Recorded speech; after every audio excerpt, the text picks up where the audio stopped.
thank you for everything." I gave my husband a respectful nod, handed him the divorce papers, and left the house. He always put work first and couldn't handle household chores. Without me, he'd surely struggle. Let him realize just how helpless he is.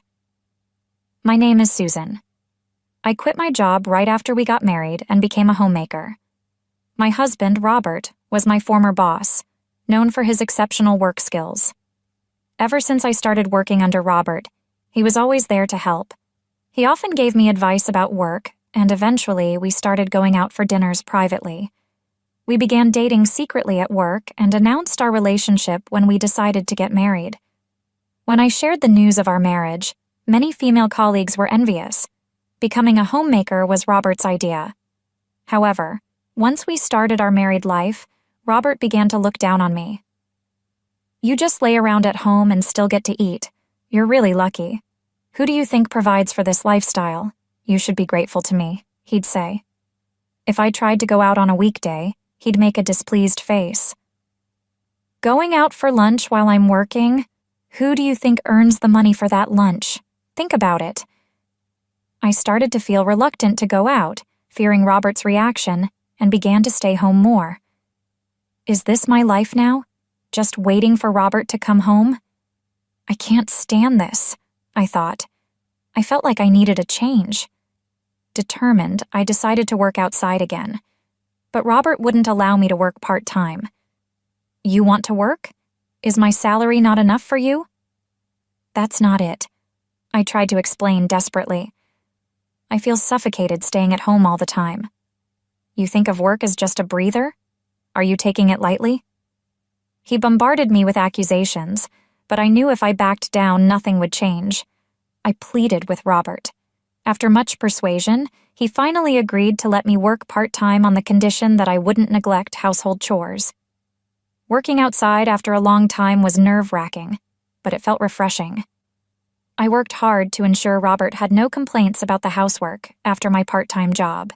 It was tough initially, but I gradually found my rhythm. Around that time, Robert's mother passed away. I informed my part-time job about the sad news and asked for some time off, which they kindly granted. I went back and forth between Robert's family home and our house, preparing for the funeral and taking care of my father-in-law. After the funeral, Robert told me, "You only need to visit my family home every other day. Daily cleaning and laundry aren't necessary, right? Just prepare meals that my dad can easily heat up." It seemed he was concerned that his needs would be neglected if I visited his family home daily. If I continued to care for my father-in-law, I wouldn't be able to keep my part-time job. When I expressed this to Robert, he responded with annoyance. "It doesn't matter if 1 or 2 employees are absent, right? Just reduce your working days. If they complain, just quit. It's not like you're earning much. It's just a breather for you." Reluctantly, I reduced my working days, but I felt guilty for constantly asking for flexibility. I wish father-in-law could take care of himself, I thought, but my father-in-law was adamant. "Household chores are a woman's job," he'd say. He wouldn't do any cleaning or laundry. He was also picky about food. "This is too salty," or "I want something else." "I want something." Common complaints. Because of this, I often returned home late from his place. One such day, my father-in-law didn't want to eat the pot roast 2 days in a row. I had to prepare another meal, which made me late. "You're late. What were you doing? Where's my dinner?" Robert, already home, shouted angrily. "I'm sorry.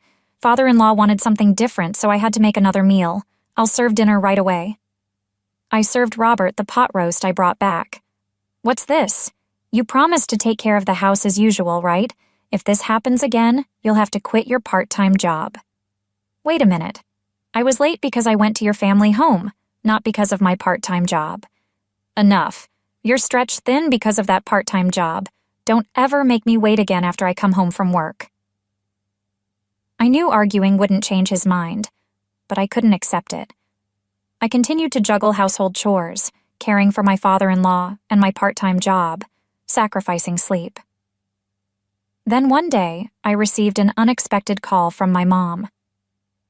"Susan, your dad's been diagnosed with a severe illness and needs to be hospitalized." I learned that Dad's cancer was advanced and beyond treatment. I wanted to visit him immediately, but Robert was unsympathetic. Visiting him won't change anything. Focus on our home. Reluctantly, I took early leaves from my part-time job to visit Dad. Half a year later, Dad passed away. While helping my devastated mom with funeral preparations, I informed Robert about the funeral date. His response was intimidating. "You'll be back before I return from work, right? I don't want to wait for dinner again. You're attending the funeral too, right?" "Why would I? It's a weekday, and I have work." "My dad just passed away. Can't you take paid leave?" "In theory, yes, but I have important meetings. It's not that simple." It should be a priority to bid goodbye to a family member. When your mom passed, I took several days off. "I'm still adjusting my work schedule for you." Robert scoffed. "Don't compare your part-time job to mine. I have responsibilities you wouldn't understand. I can't just take time off." After more pleading, he reluctantly agreed. "Fine, I'll take a few hours off for the funeral." Saying so, Robert forcibly ended the conversation. With the funeral preparations, I visited my family home more often, took more days off from work, and reduced my visits to my father-in-law to every third day. Consequently, I could only manage household chores every third day. Robert grew more irritable. "You've been slacking off with the chores. You haven't cleaned in 2 days." "Because?" I desperately excused myself to him. "I was helping Mom all day 2 days ago, and visited father-in-law yesterday." "Excuses again? Your mom has been managing the house for years. Why does she need so much help now? After Dad's passing, she's too devastated to do anything. I want to be there for her." Robert dismissed her grief. "She's just being weak. Your dad's illness wasn't sudden. She should have been prepared. This is why I say women." "How can you say that? Even if she knew, losing a lifelong partner is devastating. Can't you understand her feelings? I'm saying she should face reality. Your dad should have planned better. Leaving without preparing his wife is irresponsible." "How can you speak of my family like that? Don't you have any respect for them?" "What's there to respect, just because they're older? That's naive thinking." Watching my silent anger, Robert sneered and said, "Why should anyone respect your family? Just because they're older? That's naive thinking, isn't it? How can you say that? Not just about my mom, but also about my dad, who passed away after a long illness." That was the moment I decided to cut ties with Robert. I can't talk to him anymore. Just being in the same room with him makes my skin crawl. I began to secretly prepare to leave the house, using the funeral preparations as a cover. I discreetly moved my belongings to my parents' home. It was hard to tell my grieving mom about the current situation, but I couldn't bear it any longer. I couldn't stand Robert's attitude, and I wanted to move back home. When I told my mom, she comforted me, saying, "You've done well so far. If Susan wants to come back, I'd be more than happy. It won't be lonely here with you." "Thank you, Mom. It's better to free yourself from Robert and find new happiness than to force a marriage." With those words from my mom, I felt reassured and continued my preparations to leave. I kept my emotions in check, flawlessly handling household chores and taking care of my father-in-law. It's just a little longer of enduring doing things for my husband. As long as I did the housework, Robert didn't complain, and we avoided unnecessary conversations. On the day of the funeral, after briefly paying his respects, Robert returned to work without much of a goodbye. "Robert, you're really going back to work, huh?" My mom looked disappointed. Even though she knew about our situation, she had hoped he would take a break from work during this time. Apparently, that's what Mom was expecting. "Did you see, Mom? That's just how he is." Hearing my indifferent comment, my mom replied, "Well, what can you do?" We both felt reassured that our decision to divorce was the right one. After the funeral, as usual, Robert returned from work. "I'm back." "Welcome home," I responded. "Welcome home? That's it? I took time off work for the funeral because of you." You should thank me." "Thank you?" "Yes. Your family interfered with my work. Now say it." Robert sat arrogantly on the sofa, waiting for my response. I bowed lightly to him and said, "Thank you for everything so far." "What did you just say? So far? What do you mean?" I quickly handed Robert the divorce papers. "What? Divorce papers? What's this about?" "It means exactly what it says. I want a divorce." Robert burst into laughter. "You think you can live without my money? If you have time for jokes, make dinner." "I'm serious. I'm leaving to live with my mom. She's okay with it. I've saved some money from my part-time job, and they're considering offering me a full-time position." "What? A full-time job? For someone as inefficient as you?" "Goodbye." I handed the stunned Robert the divorce papers and left with just one bag. When I arrived at my parents' house, I fell asleep talking about my hardships and memories of my dad with my mom. Robert kept contacting me, but I ignored all his messages. His messages were still condescending. How can a wife leave her husband like that? "Apologize and come back, and I'll forgive you this time." Ignoring him was the right choice. Robert never came to my parents' house. His pride wouldn't allow it. Thanks to that, my mom and I lived peacefully.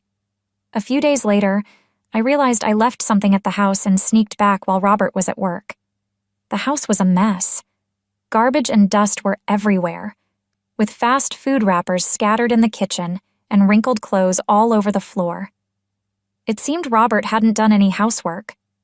I wondered how his dad was doing. As I wandered near Robert's family home, I saw his dad and a caretaker talking at the entrance. Apparently, there were complaints from neighbors about a foul smell from the trash-filled room. "If things don't improve, you need to leave immediately." "I understand. I'll go to my son's place." That's what my father-in-law told the caretaker. His son's place? If his dad goes there, it'll just add another man who can't do housework, and the trash will pile up even more. Afterwards, I heard from neighbors that Robert's father had packed his bags and tried to move in with Robert, but Robert refused to live with him, leading to a big argument. Their dispute about living arrangements became the talk of the neighborhood, and eventually, Robert had to compromise. Even though they ended up living together, predictably, Robert's house turned into a trash heap, causing a stench that bothered the neighbors. Robert, now going to work in wrinkled and dirty shirts, was quickly losing respect from those around him. There were even talks of him being demoted, and he came to apologize at my parents' house. "Susan, I was wrong." "Robert?" Just when I thought he finally understood, he said condescendingly, "Are you satisfied now? I apologized. Now fix your attitude and come back." Robert hadn't changed at all. "What exactly did you reflect on?" "What? Why are you acting so high and mighty? You didn't just give a shallow apology, did you?" Faced with my calm tone, Robert was speechless. "Please go home. I have no intention of returning to that house." "But without you, the house is a mess, and there's my dad to take care of." "You just want me back to take care of you and your dad, right? Well, you might think you're competent at work, but if you can't manage your own life, you're worse than a child." "What? How dare you talk to your husband like that?" "Not husband, ex-husband. We're getting a divorce, so we're strangers now." "Wait, I don't want a divorce." "Shut up. I am not your servant. You always look down on homemakers. Men like you, stuck in the past and domineering, should just be buried in your trash-filled houses. Stay away from me, you arrogant jerk." I shouted at Robert, locked the door behind him, and when I turned around, my mom was clapping, saying, "Well said." After that, I started the divorce mediation process. Fortunately, the offer for a full-time position progressed smoothly, and it seemed I could earn enough to live comfortably with my mom. My mom, who had been down after losing my dad, was gradually regaining her spirit now that I was back. Life with just the two of us is now fulfilling and joyful. According to my lawyer, Robert and his dad are still living in their trash-filled house. Known in the neighborhood as the useless father-son duo, they're the subject of gossip. Robert, unable to sleep properly because of the trash, is always sleep-deprived. As a result, he lost focus, made a significant mistake at work, and was forced to resign. Without the means to hire a housekeeper, their future looks bleak. Looking back, I feel foolish for trying so hard to please Robert. I'm grateful to have escaped a life of constant endurance. From now on, I'll live my life to the fullest.